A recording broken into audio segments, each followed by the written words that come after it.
Thank you. Senator Whitehouse. Thank you. I'm told that Administrator Bisignano is not going to answer any questions related to the Social Security Administration while he's here before this committee.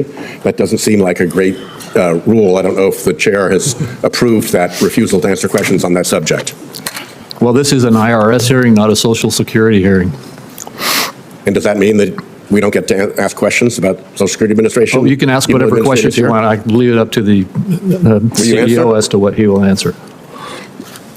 Will you answer? If you want to ask me a question. No question.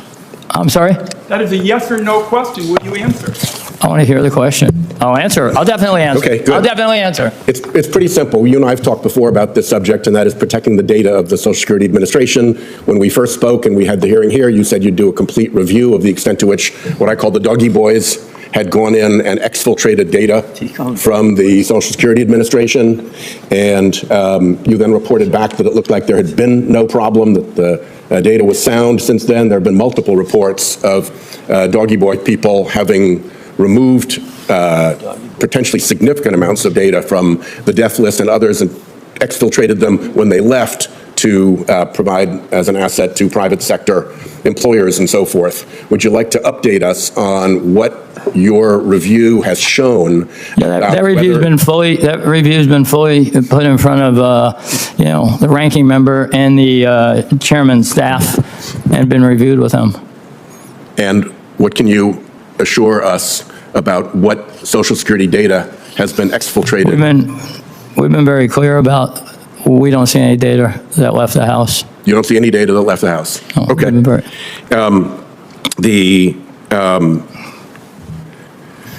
number of new exams, audits for taxpayers in very, very, very high income categories, like above $10 million in income, has dropped by 9%, and I believe it's scheduled to drop by another 30%.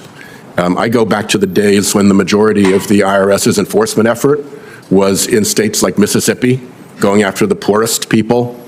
And I thought that one of the good things that we did on a bipartisan basis was to refocus the IRS audit on the people who are most likely to be tax cheats, which is people who have enormous resources and the ability to deploy complex tax cheat strategies. What is up with the reduction in interest in auditing very rich people and the reduction in actual audits of very rich people? Well, there's, first of all, this year, collections and enforcement is up 12%, and this is year to date. As I said earlier, we've had over $2 billion in the top 5 audits that we collected on. And we'll go after every bad actor. There's no bias to any of it. It's every bad actor. You're not going to have the type of revenue we have coming in from enforcement if you're not collecting from highly compensated people and bad actors. So, I mean, I think that this year's numbers will prove itself out. So what explains that, for instance, the large business and international division lost 19% of its staff?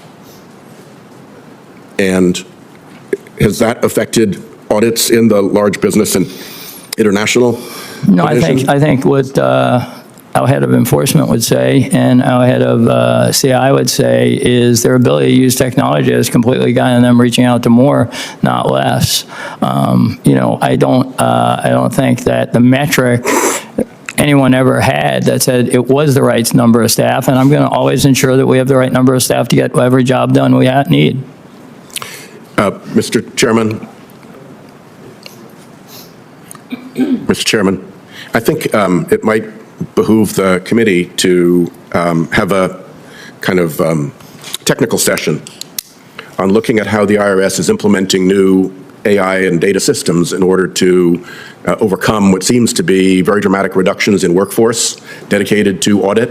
I hear the point that the administrator is making, but I think it would be helpful if we sat down at some point with some of the folks from the IRS to have it explained to us how that's actually playing out in practice. Because if what is happening is that less resources are being sent to large businesses, large corporations, international schemes, and super high-end individuals for audit, then the results are kind of predictable. They'll get off scot-free the way they often do. I think in your the past. suggestion of getting that information is very good. Now, whether that means we'd have another session and have a committee meeting on it, or whether we get the data and get the information. Yeah, either way, I think could just be a useful thing for us to do as AI enters the IRS enforcement landscape. I've seen a lot of information that gives answers to that, so I think we can get that I information. think that'd be very helpful. I appreciate it, Chairman. Thank you, sir. All right, thank you. Thank you, Administrator. Thank you. Senator, This is one of those hearings where the tension isn't just about policy. It's about something much more fundamental: trust. Trust in government institutions, trust in how your personal data is handled, and trust that when serious questions are asked, you'll actually get serious answers. Senator Sheldon Whitehouse opens with something that should immediately catch your attention. He's essentially told ahead of time that certain questions, specifically about Social Security data, won't be answered. Think about that for a second. In a public hearing involving oversight of federal agencies, there's already an expectation being set that accountability has limits. And Whitehouse doesn't let that slide. He pushes directly. Will you answer the question? Not eventually, not in a report, not behind closed doors, right now. And that moment matters because it highlights a key difference in governing philosophy. Democratic oversight tends to operate on the belief that transparency should happen in public, in real time, especially when it involves something as sensitive as Americans' personal data.